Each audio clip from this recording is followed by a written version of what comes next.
Bang tahu tak pasal program atap? Hah? Atap? Atap rumah? Atap? Kalau saya panggil atap rumah, ni pun atap rumah. Ni atap rumah. Okey, tak apa. Itu atap tu sistem baru yang diperkenalkan oleh kerajaan Malaysia lah. Untuk yang sistem solar. Okey, sistem solar ni untuk atap ni dia kos dia lebih murah lah untuk perkhidmatan bil elektrik rumah kita. Okey, dia kata bang, bil saya RM200 sesuai tak pakai atap. Sesuai je nak pakai, tapi ROI dia lambat sikit lah. Okey, semua rumah boleh pasang. Macam single phase ke three phase pun tak ada masalah. Sistem atap ni ada yang menggunakan bateri, ada yang tak menggunakan bateri. Apa keperluan bateri? Okey, bateri ni perlunya sekiranya kita nak jimat kambing lagi. Malam lah, penggunaan bateri ni biasa guna malam. Dari satu, kawasan tu selalu blackout. Itu kelebihan bateri. Okey, kalau tak ada bateri, rumah tu blackout, taman tu blackout, dia pun gelap sekali lah. Kelemahan dia.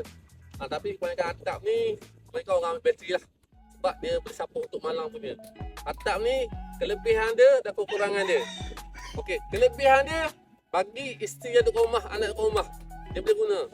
Kekurangan dia, bila rumah tu kosong, daripada pagi sampai petang, kosong, malam baru ada. Itulah kelemahan sistem atap.